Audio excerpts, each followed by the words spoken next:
Ben Hur, A Tale of the Christ, is a novel by Lew Wallace. It has been adapted many times for the screen. In a nutshell, this is a tale of betrayal, vengeance, and forgiveness. Judah Ben Hur is a Jewish prince who is screwed over by his Roman friend Messala, goes on a long journey, and eventually they face off in an epic chariot race.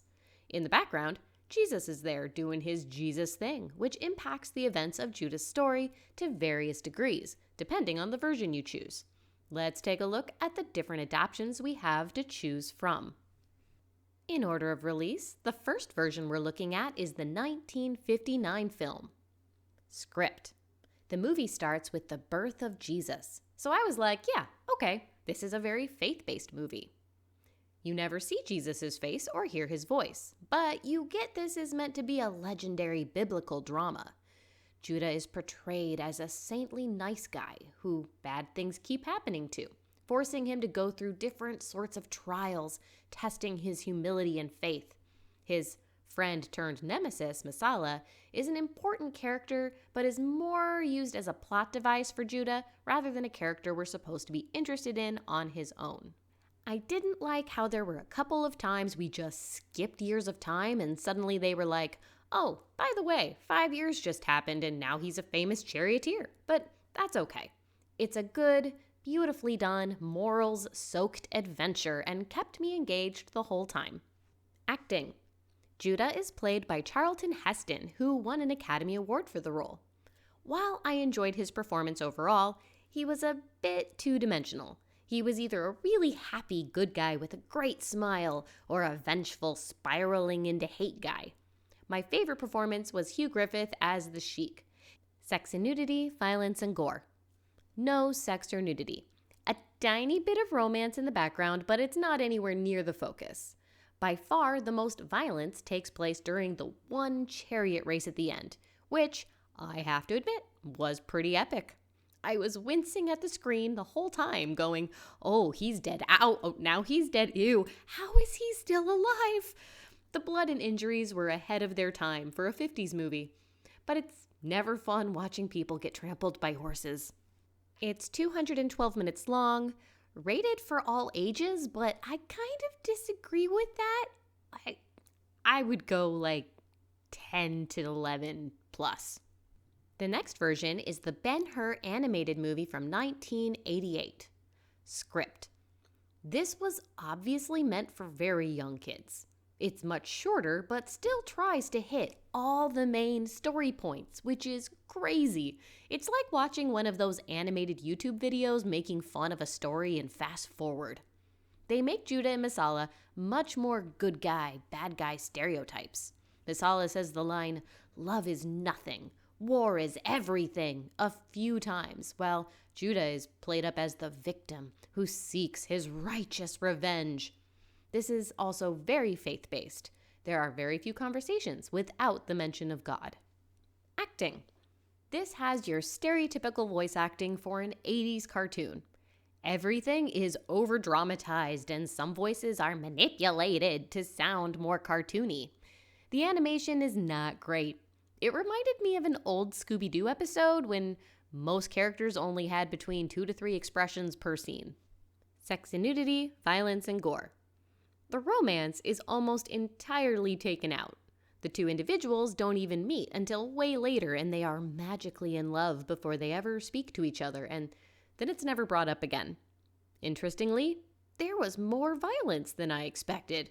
There is on-screen violent death and watching people drown. It's 48 minutes long, rated 16 plus, which makes me question if this really can be considered a kids movie these days. Our next option is the 2003 Ben Hur animated movie. Script. This was created by Charlton Heston's production company, the actor for Judah in the 1959 movie, so it's no surprise that there are a lot of similarities. However, there are some blaring differences. The major focus is the religious element. We don't just see glimpses of Jesus, this practically tells the entire nativity and crucifixion story. The entire vengeance plot is erased and replaced with grief and emphasizing Judah's faith and willingness to join God's army. There is even a small redemption arc for the bad guy.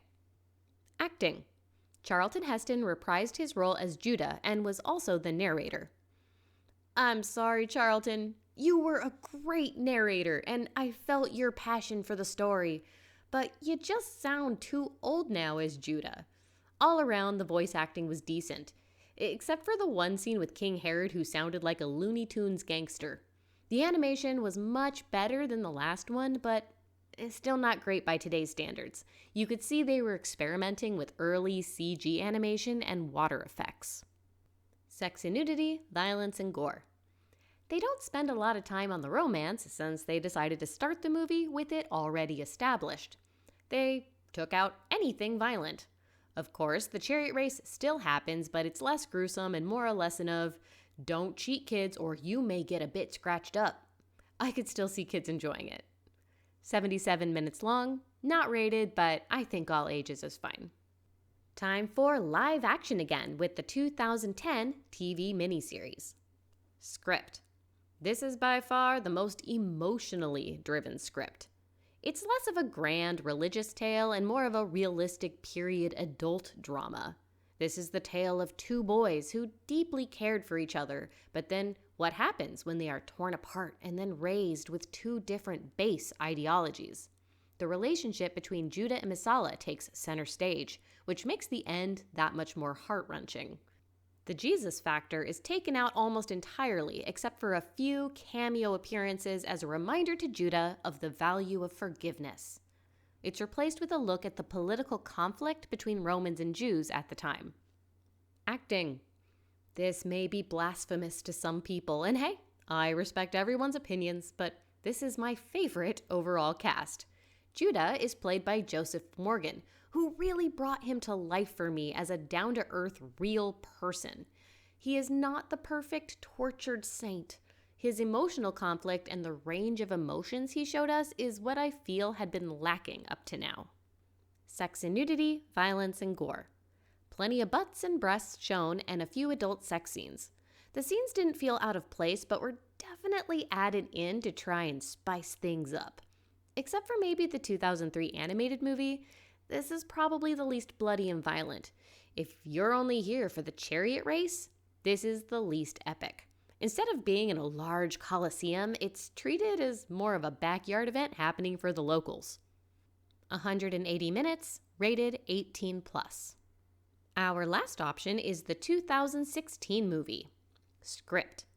Here we have the major motion picture version, which means a lot more money with gorgeous visuals on a much grander scale, but the most changed content from the original. The plot is largely watered down. Entire sections, storylines, and characters are taken out. It's no longer a multi-step adventure. The story is equally about Judah and Messala and revolves around showing off large, spectacular battles. So yeah, really cool looking, but it lost a lot of the journey element. This is also the version with the happiest ending. This probably has the least amount of religious influence. Jesus is there, but plays no key role other than to demonstrate the difference between his teaching and Rome's obsession with blood and power. Acting. This is a classic example of a great cast who don't have much to work with. It's not that they were bad, but after watching all these other versions of Judah who fought his way to the ending with inner conflict and integrity, this Judah mostly got to where he was at the end through keeping his head down, luck, and running into the right people. Messala's character arc, in some ways, is much more interesting. Sex and nudity, violence, and gore. Hints of sex and no nudity. The main romance is all in the very beginning and happens quickly. They even added in a secondary background romance. There is tons of violence, street violence, war violence, and of course, chariot racing violence. They tried to find lots of different ways to show the gory ways both men and horses can get mutilated during a chariot race. 125 minutes, rated 13+, but I think that's a bit low for the amount of violence. Final opinion, 1959. This earned its reputation as one of the best early cinematic movies. good, morals-driven storytelling with your classic hero journey. Personally, I don't think any of the other versions have quite been able to match it yet. 1988. I think most would be good to skip this one unless you just want a good laugh, which, fair enough. I think it would be too confusing for kids to follow and really enjoy. Also, weirdly violent for a kids' movie. 2003. This is by far the best option for kids. Easy to follow and simple characters. It also has the most religious content for those of you who are looking for that. 2010. Don't kid yourself. You just want period adult drama, brothers at war, sex, and emotionally driven storytelling. This is also for those of you who were always curious to find out what this Ben Hur story is all about, but don't want to watch a faith-based show. 2016. Don't care about the journey and just want to watch something pretty. Are you really just here because you heard there's a really cool and bloody chariot race? Here you go. That's it. Thank you so much for watching. Please check out my playlist for more movie and TV comparisons and how to watch historical media in chronological order.